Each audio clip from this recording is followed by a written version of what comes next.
সুখবর, অবশেষে গেজেট প্রকাশ। ২০ এপ্রিল থেকে কার্যকর নবম পে স্কেল। আজ গুরুত্বপূর্ণ বৈঠক শেষে ঘোষণা দিলেন প্রধানমন্ত্রী তারেক রহমান। আরও বিস্তারিত থাকছে পুরো ভিডিওতে। আসসালামু আলাইকুম। আপনি যদি একজন সরকারি চাকুরিজীবী হয়ে থাকেন, নবম পে স্কেলের আপডেট সবার আগে পেতে আমাদের চ্যানেলটি সাবস্ক্রাইব করে দিন এবং ভিডিওতে লাইক করে দিন। অবশেষে গেজেট প্রকাশ হয়েছে। বহু প্রতীক্ষা, অসংখ্য আলোচনা সমালোচনা, নানা জল্পনা কল্পনার অবসান ঘটিয়ে সরকার আনুষ্ঠানিকভাবে ঘোষণা দিয়েছে ২০ এপ্রিল থেকেই কার্যকর হচ্ছে বহুল প্রতীক্ষিত নবম পে স্কেল। দীর্ঘদিন ধরে সরকারি চাকুরিজীবীদের অন্যতম প্রধান দাবি ছিল এই নতুন বেতন কাঠামো। বিভিন্ন সময়ে আন্দোলন, দাবি দেওয়া, বৈঠক, কমিটি গঠন সবকিছুর মধ্য দিয়ে শেষ পর্যন্ত এই সিদ্ধান্তে পৌঁছানো হয়েছে।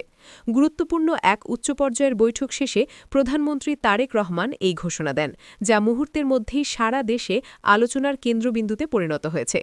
এই ঘোষণার পেছনে রয়েছে দীর্ঘ প্রস্তুতি ও বাস্তব পরিস্থিতির গভীর বিশ্লেষণ। বিগত কয়েক বছরে দ্রব্যমূল্যের ঊর্ধ্বগতি, জীবনযাত্রার ব্যয় বৃদ্ধি, বাসা ভাড়া, চিকিৎসা খরচ, শিক্ষার ব্যয় সবকিছুই সাধারণ মানুষের উপর চাপ সৃষ্টি করেছে। সরকারি চাকুরিজীবীরাও এর বাইরে ছিলেন না। তাদের বাস্তব চাহিদা, কর্মপরিবেশ এবং আর্থিক চাপ বিবেচনা নিয়েই নতুন এই পে স্কেল চূড়ান্ত করা হয়েছে। সংশ্লিষ্ট বিশেষজ্ঞরা অর্থনৈতিক সক্ষমতা, বাজেট ভারসাম্য এবং ভবিষ্যৎ আর্থিক পরিকল্পনা বিশ্লেষণ করে এই কাঠামো প্রণয়ন করেছেন।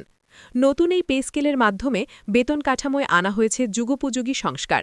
এতে শুধু সংখ্যাগত বেতন বৃদ্ধি নয়, বরং একটি ভারসাম্যপূর্ণ ও টেকসই কাঠামো গড়ে তোলার চেষ্টা করা হয়েছে। বেসিক বেতনের পাশাপাশি বাড়ানো হয়েছে বিভিন্ন ভাতা, যেমন বাড়ি ভাড়া, চিকিৎসা ভাতা, যাতায়াত ভাতা, উৎসব ভাতা এবং অন্যান্য আনুষাঙ্গিক সুবিধা। ফলে একজন কর্মচারী শুধু মাসিক বেতনেই নন, বরং সামগ্রিক আর্থিক সুবিধার দিক থেকেও লাভবান হবেন। সরকারি সূত্রে জানা গেছে, নতুন পে স্কেলে গড়ে ২০% থেকে ৫০% পর্যন্ত বেতন বৃদ্ধি পাচ্ছে বিভিন্ন গ্রেডে। বিশেষ করে নিম্ন ও মধ্যম গ্রেডের কর্মচারীদের জন্য এই বৃদ্ধি তুলনামূলকভাবে বেশি রাখা হয়েছে, যাতে তাদের জীবনযাত্রার মান উন্নত হয় এবং তারা আর্থিক চাপ থেকে কিছুটা হলেও মুক্তি পান। এতে করে আয় বৈষম্য কিছুটা হলেও কমবে বলে আশা করা হচ্ছে। বর্তমান কাঠামোর সঙ্গে সামঞ্জস্য রেখে গ্রেড ভিত্তিক নতুন বেতন নির্ধারণ করা হয়েছে। প্রথম গ্রেড থেকে শুরু করে সর্বনিম্ন গ্রেড পর্যন্ত প্রতিটি স্তরে বেতন পুনর্নির্ধারণ করা হয়েছে। এতে প্রশাসনিক ভারসাম্য বজায় থাকবে এবং কর্মচারীদের মধ্যে দীর্ঘদিনের অসন্তোষ অনেকটাই কমে আসবে বলে ধারণা করা হচ্ছে। নতুন পে স্কেলে সবচেয়ে বড় পরিবর্তন এসেছে বেসিক বেতনে, কারণ বেসিক বাড়লে তার সঙ্গে সরাসরি সম্পর্কিত অন্যান্য সুবিধাও বৃদ্ধি পায়, যেমন পেনশন, গ্র্যাচুইটি, উৎসব ভাতা সবকিছুই বেসিকের ওপর নির্ভরশীল। ফলে যারা ইতোমধ্যে অবসরে গেছেন বা শীঘ্রই অবসরে যাবেন, তারাও এই পরিবর্তনের সুফল ভোগ করবেন। পেনশনারদের জন্য এটি একটি বড় সুখবর।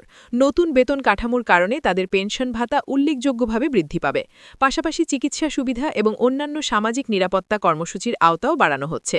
এতে করে প্রবীণ নাগরিকদের জীবন আরও নিরাপদ ও স্বস্তিদায়ক হবে। দীর্ঘদিন ধরে যারা সীমিত আয়ে দিন কাটাচ্ছিলেন, তাদের জন্য এটি এক ধরনের স্বস্তির বার্তা। এছাড়া সরকারি চাকুরিজীবীদের জন্য নতুন করে কিছু প্রণোদনা যুক্ত করা হয়েছে। কর্মদক্ষতা, উপস্থিতি, বিশেষ অবদান ইত্যাদি বিবেচনায় ইনসেন্টিভ দেওয়ার পরিকল্পনাও রয়েছে।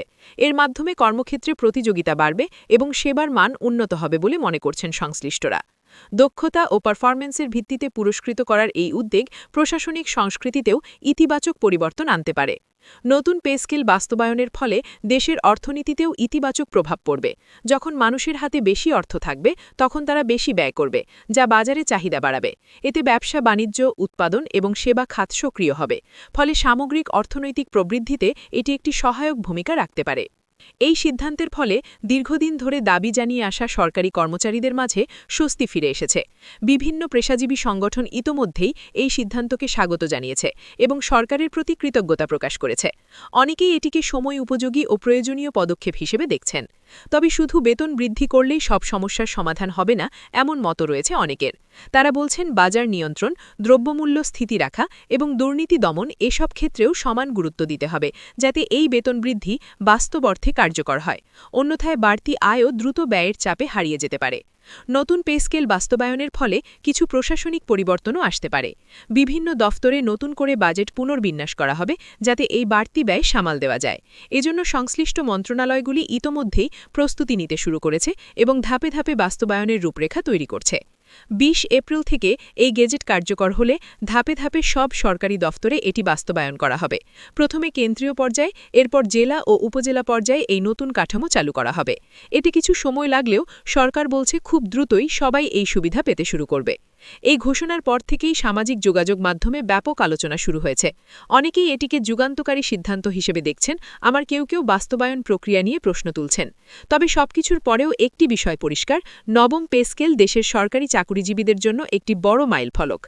আগামী দিনে এই পে স্কেল কতটা কার্যকরভাবে বাস্তবায়ন করা যায় সেটাই হবে বড় চ্যালেঞ্জ। কারণ শুধু ঘোষণা নয়, বাস্তব প্রয়োগই নির্ধারণ করবে এর সাফল্য।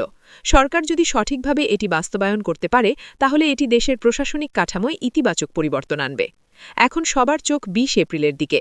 সেই দিন থেকেই শুরু হবে নতুন এক অধ্যায়, যেখানে সরকারি চাকুরিজীবীরা পাবেন নতুন আশার আলো, নতুন উদ্দীপনা এবং আরও উন্নত জীবনযাপনের সুযোগ। নতুন পে স্কেল বাস্তবায়নের ক্ষেত্রে ডিজিটাল পদ্ধতির ব্যবহার আরও জোরদার করা হবে বলে জানা গেছে। বেতন নির্ধারণ, ভাতা হিসাব, ইনক্রিমেন্ট আপডেট সবকিছুই ধীরে ধীরে অনলাইন সিস্টেমের মাধ্যমে সম্পন্ন করার পরিকল্পনা রয়েছে। এতে করে স্বচ্ছতা বাড়বে এবং ভোগান্তি কমবে। এছাড়া নারী সরকারি চাকুরিজীবীদের জন্য কিছু বিশেষ সুবিধা বৃদ্ধির কথাও আলোচনায় এসেছে। মাতৃত্বকালীন ছুটি, ডে কেয়ার সুবিধা, নিরাপদ কর্মপরিবেশ এসব বিষয়ে নতুন নীতিমালা যুক্ত হতে পারে, যা কর্মক্ষেত্রে নারীদের অংশগ্রহণ আরও বাড়াতে সহায়ক হবে। প্রান্তিক ও দূরবর্তী এলাকায় কর্মরত সরকারি চাকুরিজীবীদের জন্য বিশেষ ভাতা বৃদ্ধির বিষয়টিও গুরুত্ব পাচ্ছে। দুর্গম এলাকায় দায়িত্ব পালনকারীদের জন্য অতিরিক্ত প্রণোদনা দেওয়া হলে সেখানে জনবল সংকট অনেকটাই কমে আসবে বলে আশা করা হচ্ছে। প্রশিক্ষণ ও দক্ষতা উন্নয়ন কর্মসূচিকেও নতুন পে স্কেলের সঙ্গে সমন্বয় করা হচ্ছে। যারা নিয়মিত প্রশিক্ষণে অংশ নেবেন এবং নিজেদের দক্ষতা বাড়াবেন, তাদের জন্য বিশেষ ইনক্রিমেন্ট বা সুবিধা দেওয়ার পরিকল্পনা রয়েছে। এতে করে কর্মীদের মধ্যে শেখার আগ্রহ বাড়বে। একই সঙ্গে সরকারি দফতরগুলোর কাজের গতি বাড়াতে কর্মঘণ্টা ব্যবস্থাপনায়ও কিছু পরিবর্তন আসতে পারে। আধুনিক কর্মপদ্ধতি, সময়ানুবর্তিতা এবং ফলাফল ভিত্তিক মূল্যায়ন পদ্ধতি চালু করার উদ্যোগ নেওয়া হচ্ছে।